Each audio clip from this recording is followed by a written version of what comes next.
Initially, you need to ask the question, is this compliance or is this cooperation? What do I want? What do I need here? So defining what that is, now you have your process. It's as simple as that. Do you feel the pressure to grow your business, but doing so feels a bit like drowning? Welcome to Slow Growth Business, the show for business owners and leaders to quiet the noise and lead your business to success, one day at a time, slow and steady. If you feel your business is running you and you're ready to run it, you've come to the right place. Now, here are your hosts, business coaches Jimmy DeGroot and me, Kyle Bullock. Jimmy, I've had a business now for over 25 years, a retail store, and I still can't get my employees to do what I want them or need them to do, especially when I'm away from the store. How do we get them to do what we want them to do? I'll answer your question with a question, Jimmy. I have 2 children. I can't get them to do what I want them or need them to do, especially when I'm away. What do I do? Are these not the same problem? Well, are we likening our employees to children? Yes. And you know what? As a compliment to me, Okay, sure. it's a compliment. I don't think people are childish in that regard. Yeah. My point is, they're human beings. How do you get a human being to do what you want them or need them to do? Right. Mm-hmm. So I love this question because it's triggering the psychologist in me. That's my background, right? You So betcha. I'm gonna put on I should have had a big pipe like Sigmund Freud and sat here and The psychologist jeweler. sit on my couch for a second here. Let me respond to that email with this.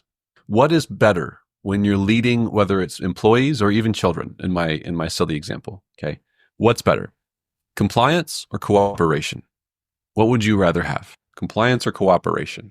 I'm going to say cooperation. Me too. Now, I think you could answer that either way, but let's walk down the trail for just a second about what those 2 words mean. Compliance and cooperation. Okay. Compliance means that I'm going to tell you what to do, Jimmy, and I need you to comply. That means that you're going to do what I have told you to do. So Mhm. do it, right? You're right. Jimmy, I need you to comply with getting the books in order by the end of the month on the 27th. You must have it done by the 27th, Jimmy. And I want progress reports in the meantime. Do it, Jimmy. Get it done. Okay. Now, on the flip side, there's cooperation. Jimmy, I need you to be in charge of the books. And they are due on the 27th. Mm-hmm. How do you want to get that done? Right. Now, in those 2 examples I gave you, those are 2 different approaches to leading people. One is very authoritarian. The other one is not. Which would you rather in your business? Cooperation or compliance? Many, many times when people are frustrated that the people in their business or their children in their home are not doing what they want them to do or need them to do, they're seeking compliance. Mm-hmm. Particularly in the problem with adults, when you're dealing with employees, Right. they're adults. We typically don't like to comply. Not in America. We're very independent people. Exactly. Yep. And the first question I'm thinking to myself, if you're asking me to do something to comply with you, especially my personality, is to go, why? Why am I going to do that for? Right. And if you don't have a really good reason for me to do that, I'm going to roll my eyes and go, maybe I won't do that. How serious are you? This ain't the military. I ain't doing it. Yeah. And you know what? Even in the military, you will find leadership examples of both compliance and cooperation. Mm-hmm. If a SEAL team is to go in and simply comply with the orders and they're sort of beat down to do it, there are certain things you have to comply to do because it's safety, it's mission oriented, this is what we have to get done. But you're a team. And the nature of a team is that you have to cooperate. And if you're not cooperating, okay, you watch football. You ever watched a football team and an NFL team and the team, they're all players on the field, but they're not working well together, but they're playing a game. They're complying with the rules. They're doing football. They're just not good at it because they're not cooperating. Mm-hmm. Let's take that back to your original problem that you posed for this email. I can't get the people to do what I want and what I need. This is the part that might sting for a leader to hear, but it would be, let's get real for a second. Are you asking them to comply with your orders or are you asking them to cooperate? Mm-hmm. Those are two very different approaches. Sure. And which would you rather have? Let's just say I want them walking through the door by or before 9 a.m. Okay. This is the time we arrive. How do I get people to do that? Great example. Great example. First question I'd have to come back to you with is, why 9 a.m.? What's the point of being here at 9 a.m., Jimmy? I need the team here by 9 a.m. because first thing we do is we have a quick meeting. It's just a little 5-minute meeting about what's going to happen today. Then we all set up the store. We get it going and we prepare for the date. So we need everybody prepared before we open the doors.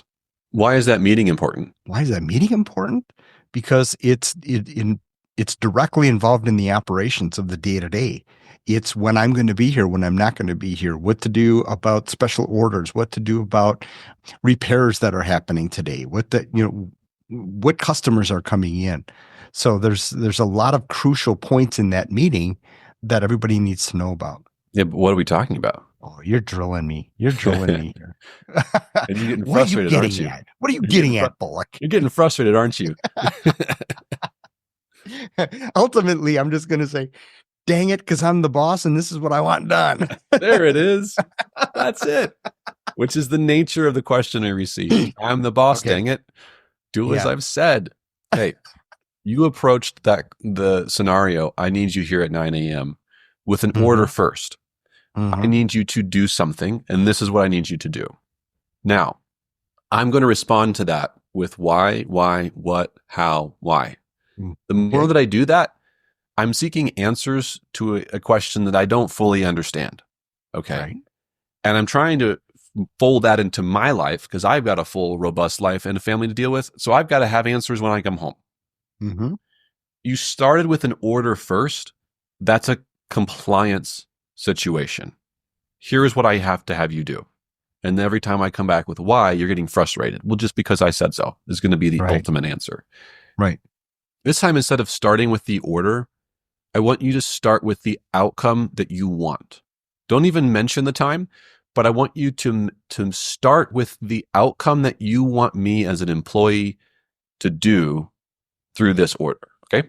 So ultimately, what we want is good organization. We want our customers to know that we're all on the same team and we're all apprised of what's going on.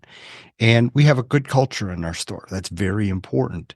So I like everybody to be well informed before we open the doors and well prepared. We want to make sure everything is presented to our standards, whether it's information flow, our culture, or just simply the way we present ourselves when the doors open. Okay, so we're going to have a meeting about that, and then we start opening the store? We're going to have a meeting. Our meeting is simply to get everybody caught up on what's going on for the day, schedules, things like that are very important. And then we begin preparing the store to open up. Gotcha. Now, I have to tell you, I got a couple of young kids. I got to get them ready in the morning, and sometimes I get laid out the door. I would like to be there to help coordinate. Is it possible that people can get the store started, and if I come in late, then we can do the meeting after we get the store set up, but before we open? Is that an option? What I'm going to say is this. Team, this is what we all agree that needs to be done.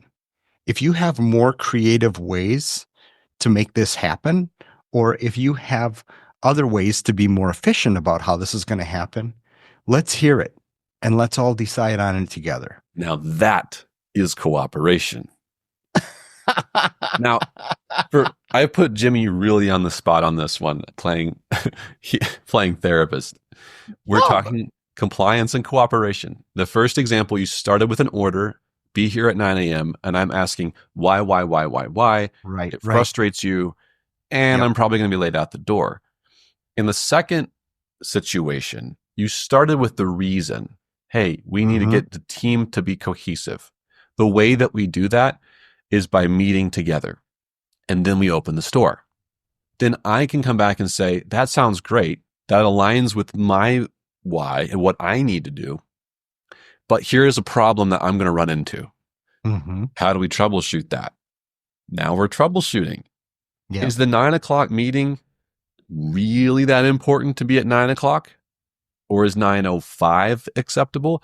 Is it possible to switch the order of things in the day? What if you got your team together and you realize that actually the best time to have a meeting with your team all together is at the end of the day?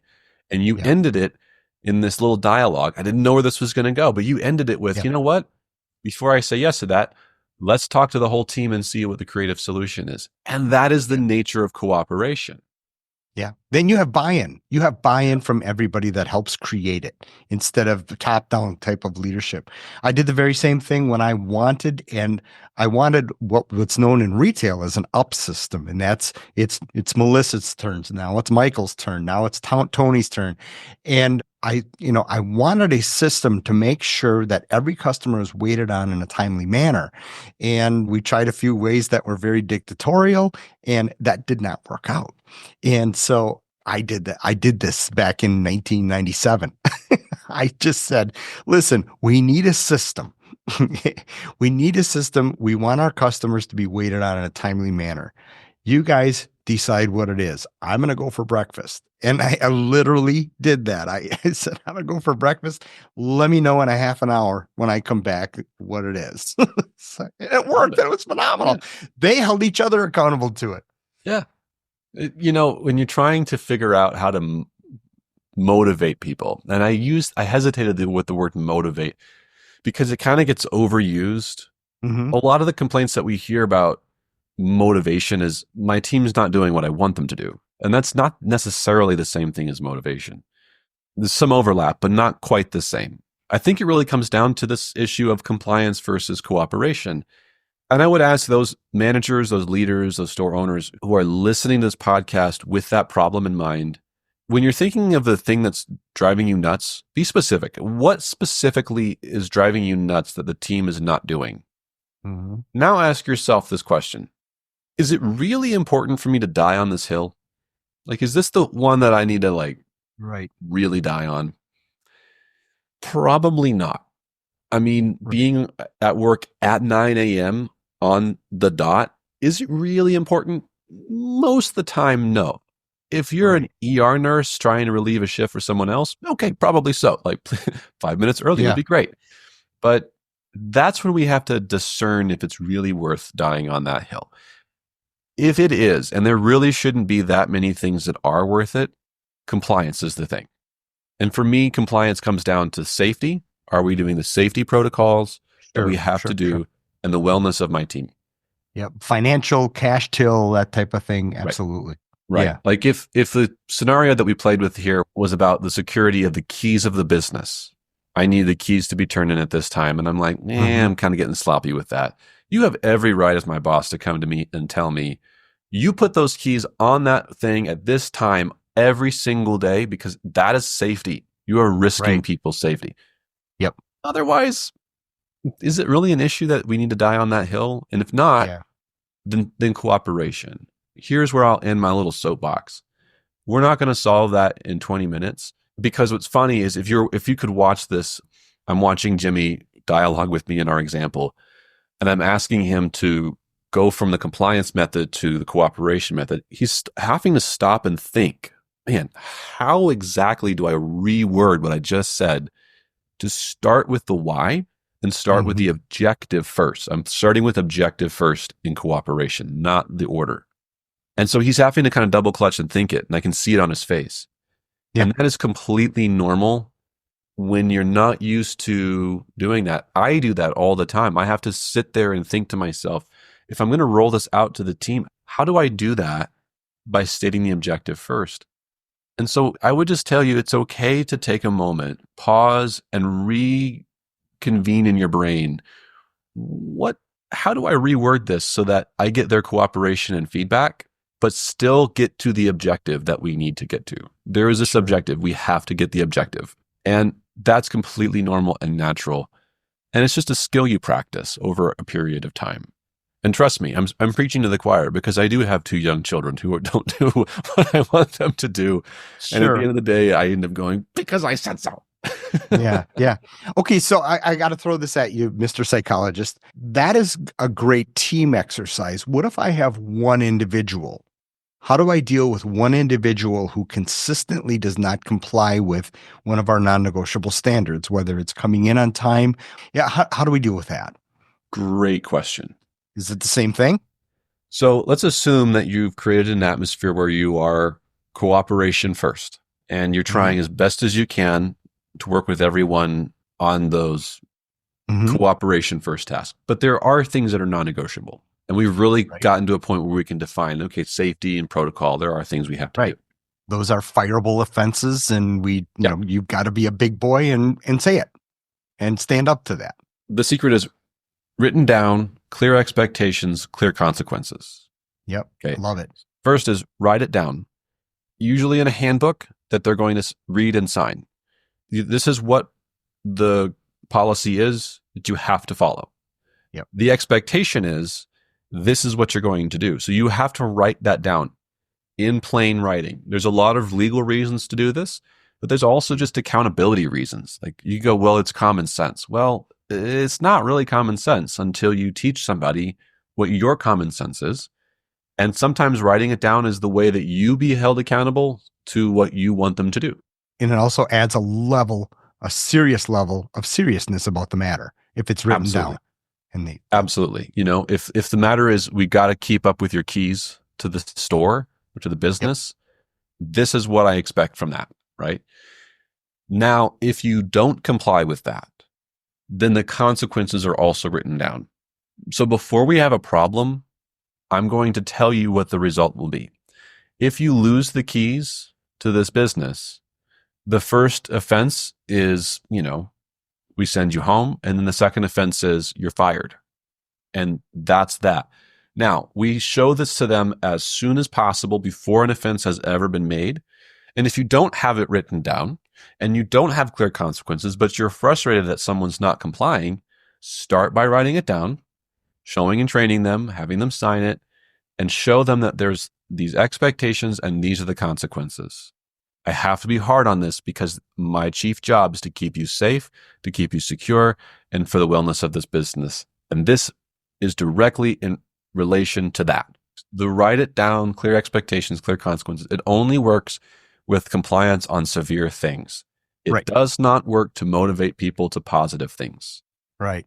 So you can't dangle a carrot in the same way and say, well, here's how it gets you to do it. No, this is only for the most severe things that you definitely want them to do. And if they're not doing it, this is what's going to happen. And then and only then, once you've gone through, write it down, clear expectations, clear consequences, and they've been trained on it. Then when they break the rules, you follow through on the consequence. You have to. You have to set the precedence of morality and ethics for everyone, including yourself. You have to hold yourself to those same standards. And then you will destroy your team if you don't. I promise you. Absolutely. You will have much bigger problems. Perfect example for this is if your 9 a.m. demand, I got to have you here at 9 a.m. every single day. Okay. And you're going to harp on people to do that. What happens when you, the boss, show up 5 minutes late? Who harps on you for being 5 minutes late? That's right. Oh, I'm the boss. I have excuses. Nope. No. If it really doesn't matter to you to be a little bit late once or twice, it really shouldn't matter to them. And if it does matter to you, what's your consequence? And you're like, wow, that's a silly thing. Well, no. We have to hold ourselves to the same standards and above those same standards that we would hold everybody else to. Yeah. So there you go. That's how I would respond to that email. It's not pleasant for leaders to hear that because it's difficult. You have to reprocess how you communicate and practice that. But you can. And I think if you do that and you're intentional about that, even this year, you're going to see a transformation in your team because they're going to feel like they're actually a team playing the same game. So initially you need to ask the question, is this compliance or is this cooperation? What do I want? What do I need here? So defining what that is, now you have your process. It's as simple as that. So I think what we should do is next time we should discuss having the intestinal fortitude Okay, that's the politically correct way to say it. To do these, and so how can we arrive at that as a boss? We may be very passive aggressive. We may be very peace oriented in my world of peace, fun, perfect, and control. So maybe we could talk about that a little bit, is how we can let go a little bit, or stand up to those compliance issues. I love that. We hope you leave this episode a little better than when you first began. If you'd like more resources to grow your business slow, steady, and consistently, check out our on-demand video catalog at trainretail.com. Or if you have a question or frustration we can help address in your business, write to us about it. We love to help solve big, ugly problems. So hit us up at kyle@trainretail.com or jimmy@trainretail.com. Good luck out there, and we will see you next time.